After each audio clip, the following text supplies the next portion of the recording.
Hello, I'm Rachel Klettmiller. Thank you for joining us for this conversation on sales kickoffs, the good, the bad, and the game changers. I'm joined by two of our seasoned sales leaders, Brian Walsh and Antonella O'Day. Hello to you both.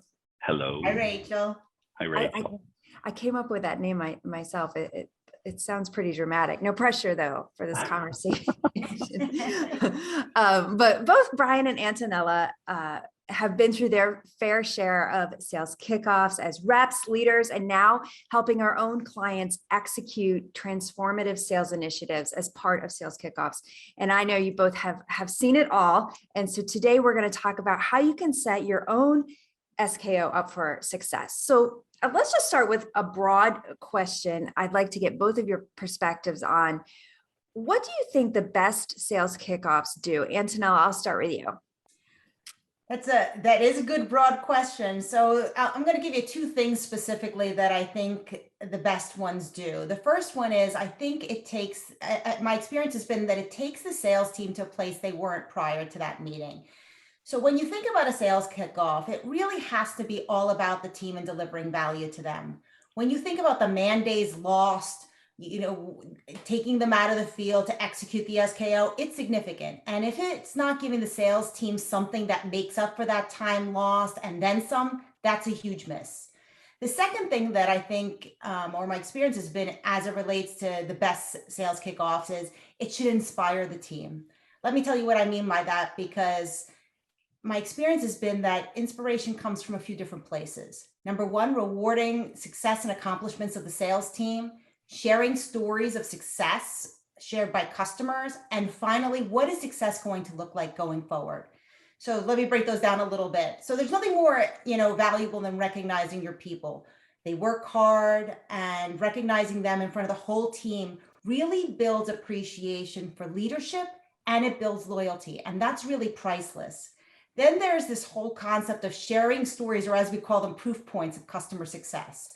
They're so valuable, and incorporating them, whether you bring a customer in to do a live discussion, or if you do customer video clips, it just reinforces in the sales team's minds why their company, like why are they delivering value to the marketplace? Not to mention they walk away with these great stories to add to their arsenal of tools. And then finally, how is success going to be defined going forward? Companies are evolving so fast, in our world. What is the upcoming year going to look like? What can the sales team do to contribute? Communicating that is really key so that the whole team is aligned going forward. Yeah, really good points. Brian, I'd love to hear your thoughts as well. So I'm just going to dovetail on two things. I was writing as Antonella was speaking. And these are things that I learned along the way, and they attach to the first two bullets. The first around recognition and rewarding people. I had a boss that used to say, we're going to recognize and reward people who actually deserve it. And he used to tell the story about how, you go to a kickoff or a President's Club meeting, and people start getting recognized, and you can see other people in the audience grumbling because they're saying things to themselves like, why did that person just get recognized? They couldn't find the front door of their account, And this guy Brian's point, not me, different Brian, was you have to recognize those who actually have earned it. I think that's really important. How you do some of this kind of stuff is can create a long tail emotional connection for people, which can be either really positive or really negative. So I think you really need to think through, and that's just one example of what emotional legacy are we about to leave when we do this thing at SKO, whether it's reward and recognition, whether it's some sort of outside speaker, whatever it might be. So that's one add to Antonella's point. The other add I would make around the concept of stories and proof points, and Rachel, you know how I feel about that magic word, how. I think organizations have a tendency, both at SKOs and at other moments, to tell stories that are basically recognition. They're like, hey, Rachel just got a great win. Congratulations, Rachel. That was great for you, great for the company, great for our customer. And that's where they leave it. And they never get to, Bill, I can't remember. Bill Taylor, one of the founders of Fast Company magazine, had a line that I love when he said, R&D doesn't just stand for research and development. It stands for rip off and duplicate. And its point was, or at least in this moment, I take that point to say, when you tell me the story about the deal that Rachel got, give me something that I can rip off and duplicate to create that success in my accounts. Get to the how. I'm glad Rachel won, but I need the how that I can then go replicate. So those would just be the couple of things that I can add to Antonella's points. Right. Well, and to your point, Brian, it's if you don't provide the how, you have a sea of people in the audience saying, well, I don't see myself being able to do that. Or that was nice. Yeah, that's not possible for When's me. lunch? Which brings me into this next topic of really making sure that the people in the room see the value in what's about to happen. I mean, Antonella, you made the point, when you take people away from selling activities, that can be costly. So you have to make sure you're getting return on the investment. And when we work with organizations around the SKOs, it's because they're typically launching or in the middle of some sort of change initiatives. And the SKO becomes a tool to help manage that change, which makes it more than an event. So Brian, let's start with you. How do you ensure the people in the room or the people on the Zoom, however you're doing it, really see the value in stepping away from selling and doing whatever we're going to do? Yeah. And maybe this is partially an answer to the previous question. Obviously, we all agree, you got to make it fun. Like, that's a given, right? So let's just get that out. I just don't want anybody to hear this and go, oh, they didn't say anything about making it fun. You got to make it fun. Of course you do. But specifically to this question, I think there's three big things. First, Simon Sinek said it best on his great TED Talk, start with why. Well ahead of the SKO. As a part of getting to the SKO, I think before you ask anyone to pay a price of admission around pre-work or anything, there is a why conversation. Why are we about to have this moment? What's the value? This goes back to Antonella's point. What's the value for you to come? Like, why would we want to spend all this money if people aren't going to get value out of it? So that's first thing. What's the why? The second is, I think you have to lay out for people right behind the why, what are the objectives? And what I mean by that is not just what are we trying to achieve over the course of the couple of days we have together, but what are the objectives in terms of what you're going to do differently walking out the door? Like, what is it that we tactically are going to go execute on, right? And how are we going to do that? And then last but not least, some expectations as a result of people buying into the why and understanding the objectives, some expectations at two levels. At the leadership level, that leaders are actually going to change their operating rhythm to affect whatever that change is, right? Because if you say we're going to change and then leaders don't change their operating rhythm, nothing changes, because you've told people that they should change things, but you haven't made it okay for them to do it. You're only making it okay for them to do it if your leadership changes their operating model. And then now you've built the right to create accountability at the individual contributor level that says, here's why, here's what we've put in place to help you do that. Here's how we're coaching and running the business to affect that change. You now have a responsibility to be a part of the change. That's my take. Yeah. Antonella, I see you nodding feverishly as Brian talked. I'd love to hear your comments on that.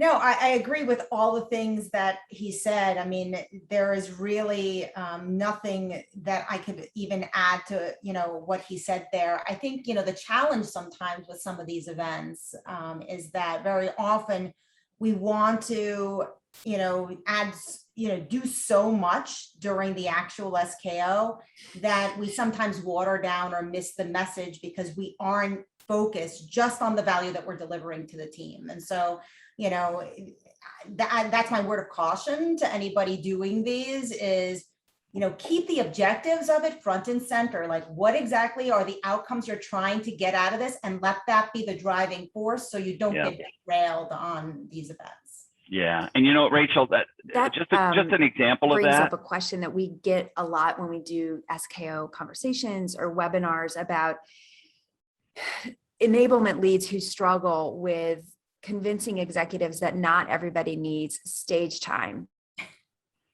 Back to the goals and the objectives of the event, to your point, Antonella. Yeah, it's, if the goal is to take the sales team to a place they haven't been before, if the goal is to deliver as much value as you can so they leave being more efficient, effective, whatever the outcomes are that you're trying to get them to be, you have to be very thoughtful of who you put on stage, right? It's not that, you know, if it's not going to directly impact the outcomes that you're trying to achieve, then they shouldn't get stage time. That's not to say that that person or that group shouldn't address the sales team. I think there's so many other ways they can deliver their message. It just shouldn't be part of the SKO. And I've seen so many events where you try to fit 10 pounds of stuff in, you know, the shortest amount of time, and the message gets lost. It gets watered down. Sales walks out and they're like, oh my God, where's the bar? Because that was just painful to sit through. And I know that's not the outcomes that these organizations are trying to achieve, but they try to do so much in a very finite amount of time. So prioritize, like, what's the right message? What's actually going to add value? And anything else, let's set up a different time, date, venue to address those issues. Yeah, I got to jump in on this. One of the greatest sales kickoffs I ever went to was run by a guy who, and he was the guy, right? I mean, everybody reported him, so he wasn't somebody just running the kickoff. He was the guy, and his point to everybody who was coming to present was, your presentation will be delivered to me a week ahead of time, and I will tell you what you can and cannot present. And I will tell you if you are not presenting. And I'm sorry if you don't like that, but to Antonella's point, we have got to keep on mission. And, you know, surprise, surprise, anybody who had an hour was showing up with a deck with 45 slides in it. And he said, you can present the following 7 slides. And it was clear to people. And it was one of the most effective kickoffs I've ever been to, because when someone was up on stage, the message, to Antonella's point, was attached to the objective, and the message was clear, and it was concise, and it was consumable, and the presenter wasn't under the pressure to race through their slide deck. You know, it was, so I think that's a really, really critical point. You have to make it okay to say no to some things. And I think the other thing you got to do is, if you're going to have an objective that's really focused on getting people to do some things differently, and whether it's launching a new set of products or whatever it might be, get people to find ways in those moments for people to apply. Don't just give them a bunch of info and hope that they're going to apply when they walk out the door. Have moments like we do when we do some of our things, you know, to apply to a live opportunity, to apply to my territory, to apply to a specific account, those kinds of things.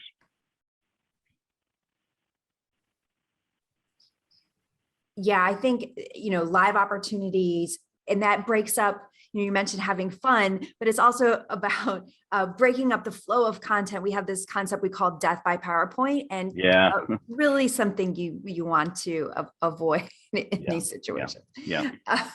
And, you know, you mentioned managers earlier, Brian. It's not just about who's on stage or the screen. It's about who's in the room. And when you're trying to drive outcomes, get momentum, your managers are so critical about this. And Brian, I know you're really passionate about companies and equipping the managers. Yeah, you know, it's funny, specifically to SKOs, you see a lot of organizations, they bring their managers in for a day early, and it's a party. It's an initial, I'd say rehash, but nobody see yet. It's the initial hash of what they're about to see the next day. And instead of focusing these leaders on getting great at becoming, you know, your job as a manager is not to hit your goal, your number. That's your ultimate goal. Don't get me wrong, right? I want to be very clear. My ultimate goal is to hit the number. But my number one job on a day-to-day basis is to create 8, 10, or 12, whatever number of direct reports I have, that are better because of the interactions they have with me. So if you're really gonna do something like this well, and you believe in the concept of start with how, and then get great at coaching before you expect things from people, well, that means you've got to get time in these moments to get your managers great at becoming great coaches. That's what they need. And now you can expect them to go out and do the role that you've hired them to do, right? Which is to turn people into great skill position players. So I'm a big believer that if you're going to take the time to do this, bring your managers in early or keep them late, whichever one makes sense, and get them engaged in becoming better position coaches, because that's their job. Antonella, what have you seen work well when it comes to managers? I mean, there's a number of different things here that I think really a manager can leverage to get the most out of this whole entire process. And some of it really ties back to a lot of what Brian has already mentioned. So when you think about, I think as a manager, you have to think about this in 3 different stages. What do I do before the SKO? What's my role during the SKO? What's my role after the SKO, right? Yeah, So that's great. when I think about the best managers I've worked with, when I think about how I handled some of these events when I was a manager, my first step was I communicated to the team prior to the SKO, like, what are the key topics we're going to discuss, what to expect, get their take on it, start to get them thinking about it before going to the event, ask them to prepare questions, ask them to come with, ideas. And it would really give me as a manager some insight, who's dialed in, who are my skeptics, who are my cynics, who do I potentially need to have conversations with before, during, and after the event, and who are going to be leading my team going forward. During the event itself, I know this is a great opportunity to bring people together. If time allowed, I would bring my whole team together, even if it was over a cocktail at the end of the day. What are your takeaways? What are you going to apply? What deals do you think this is going to be effective with? I wanted to give them a voice. I wanted to get everybody's take on it. I wanted everybody to hear about it so that they continue to think about it through the length of the event, but more importantly, once the event was done. Yeah. And then after the event, like, that's where I think leaders, their work really comes in. Mm-hmm. There's a ton of time and effort spent on these SKOs. I can't tell you how many of them I've attended, and people just, all this time, effort, and initiatives are rolled out, and then, okay, go at it. Like, what are we trying to get out of this? And what are you going to put in place to reinforce these initiatives going forward? Are you going to put some gamification around it so that it's front and center and, the sales team is focused on it? And do you have a strategy to keep yourself and your team accountable, to it going forward so that you achieve the outcomes the company's trying to achieve? Yeah, you raised a lot of great points there, Antonella, and I know we'll probably have some managers who watch this conversation that, the SKO isn't just something that your enablement team is planning for you to come to. You can really use it as a manager to improve outcomes on your own team. Yeah, absolutely. And, if you stay focused on all 3 of those time frames, before, during, and after, and come up with a game plan ahead of time, there's really no reason why you and your team can't, achieve the outcomes that the company's setting for. Yeah, Antonella mentioned the cynics and the skeptics. Brian, I know that's one of your favorite topics, and there's a lot of people present at these SKOs.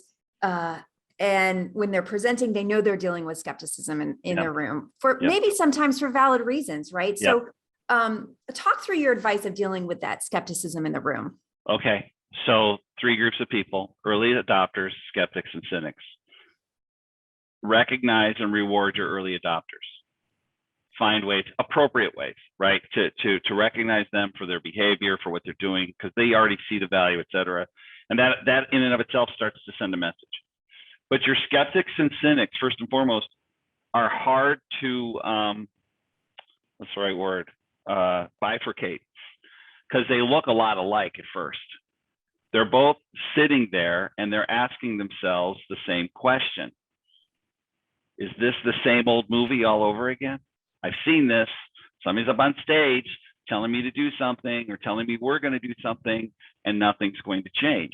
And that's why they're skeptics, because they've seen the movie before. Somebody gets up on stage, does the presentation, and then 2 weeks later or 3 months later, nothing's changed, or nothing has been actually enacted, whatever. So the only way to deal with skeptics is through action. It's also the only way to bifurcate them from the cynics, because the way you bifurcate and validate which is what if someone's a skeptic or a cynic is you act. You don't just talk, because when you act, a cynic will be converted to an adopter. I'm sorry, a skeptic. Skeptics will be converted through action. Cynics will not. Now you've separated. The skeptics have been converted through your action. Your cynics have not. And you can make your own determination. But where I came from, we used to make cynics available to industry at large. Because if you're truly trying to change, it's okay if you want to be a cynic. It just means you can't be here. Right? I mean, and you're skeptics. Like, I love skeptics. Skeptics are good because they force us to be honest with ourselves about, are we really going to do something different? Or are we just talking? And if we're just talking, we're wasting everybody's time and money.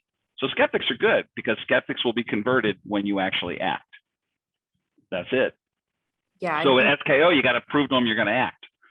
Right. And converting the skeptics goes to what you were saying, Antonella, you know, before, during, and after. What is in the value there for them? Yeah, I want to lean into what Brian was saying. For me, skeptics are potentially your biggest proponents. Yeah. They just need additional data and info. And that's why I think it's so important to deliver value early and often at these events, because they have sat through them before. They've sat probably through many that were completely ineffective and delivered no value. So right off the bat, like, they're evaluating and determining, is this going to be the same, you know, the same movie? And so the earlier you deliver value and delivering value often throughout the entire event, and you can turn a skeptic into an early adopter. You know, just a side topic there. Somebody did a study a couple of years ago. I can't remember who it was, but it was on the concept of building champions in your accounts. And it's interesting. The data shows that the healthy skeptic is potentially your best champion, because when they come to the table inside of their organization championing an idea, people know that they've actually done the work. They're like, Antonella never brings something forward unless she's done the work. She's a healthy skeptic. So Antonella's point is right on. Right.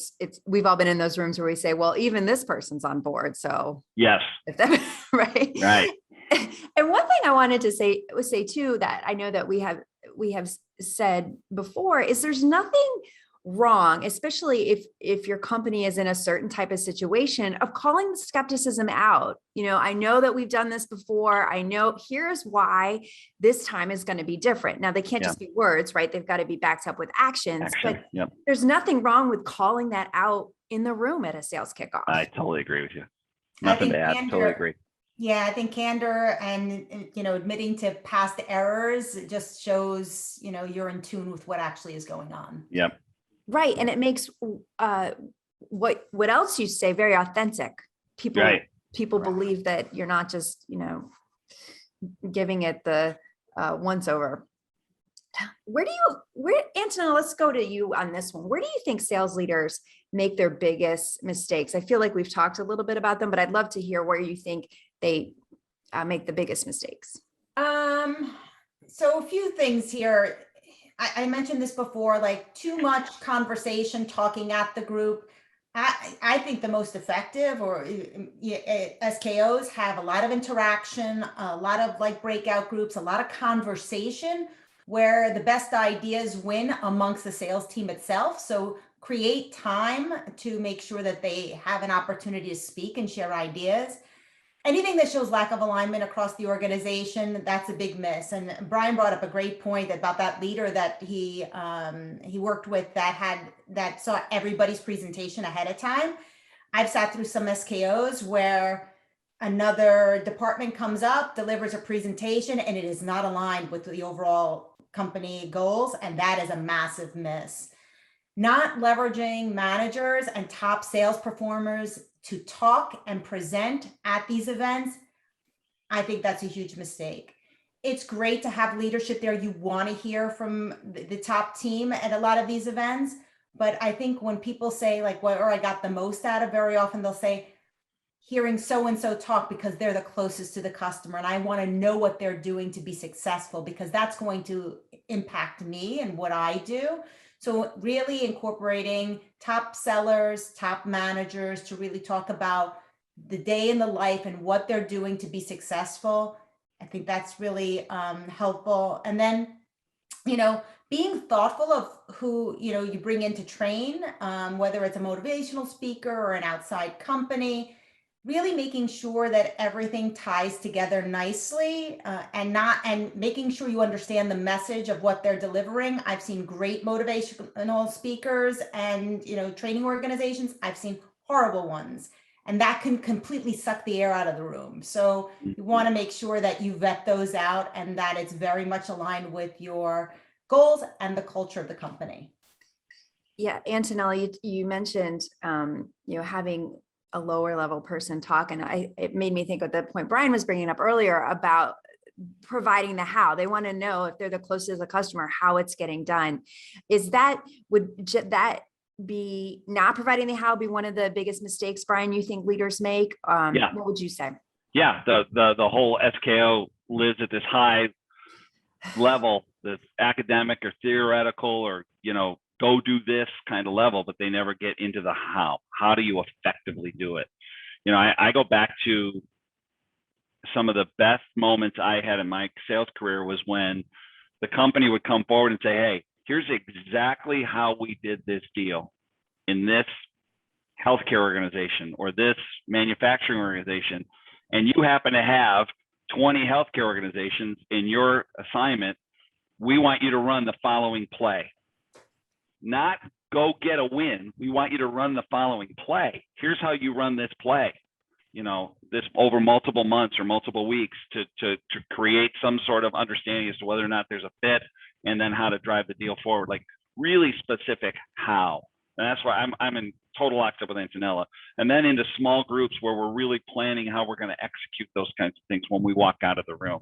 So that's one thing. I would just say too, to kind of add on, and maybe you kind of hit it already, but I think there's two things that you got to think about if you're the leader. And I first think is you cannot abdicate your responsibility for the effectiveness of an SKO to other people. And I want to be clear, I'm not suggesting that the CRO needs to do everything, but I will tell you that the CRO is the person that the rest of the group, or the VP of sales, whatever your title is, that's the person the rest of the group is going to look at it when it's all said and done and say, was this any good or not? And so whether you like it or not, every person who steps up on stage is a reflection of you. I'm sorry, you ain't getting up on stage if it's my organization unless I've seen exactly what you're going to present and we have complete alignment. That's the first thing. The second thing is then the leader, and Bill McDermott, who is, at least at one point, he was the CEO of SAP. He still might be. But Bill came out of Xerox. And when Bill was running one of the two divisions in North America, I went to a kickoff that he did. And I was fascinated, and I still remember this, by his ability to not only kick off, but then from speaker to speaker, he would show up on stage after every speaker or every second speaker, and he'd have something like this in front of him, and he'd have 3 or 4 big things from the last person or the last 2 people, and he was very effective at stringing the entire meeting together. That was probably 30 years ago, and I was a brand new manager, and I still remember that. Like he was able to make it very consumable. Mm-hmm. And I think that's just a good example of what your role is when you're the person running the SKO. So just maybe something that's a little more tactical. Yeah, and all of those things help with engagement and making people stay focused in the room. Both of you have given such great insight today as it relates to sales kickoffs. I'd love to just close with some final thoughts, some bottom lines. Antonella, what do you have? If I could just kind of summarize a lot of the thoughts that we discussed during today's session, I think the biggest takeaways I would want somebody to think about going into their SKO is have key members of the sales team involved in the process. Like, don't plan this in a silo. Make sure it's super relevant to them and get their input on it. Make sure that what is included delivers tangible results to the team. Like, this is all about outcomes and, change going forward. Like, make sure there is a tremendous amount of value. Make sure give the sales team time to share, think, and apply. Like, give them the time during the session itself to share, think, and apply. And then less is more. And I'll be remiss if I don't say this. Recognize extraordinary performance often. So often love that. Yeah. Yeah, Brian? Everything plus one, and have some fun while you do it, you know, Yeah. but that's probably doesn't need to be said, but I can't add anything to Antonella. I think she nailed it. Okay, well, great. Well, thank you so much for joining me for this conversation, Antonella and Brian. I appreciate it.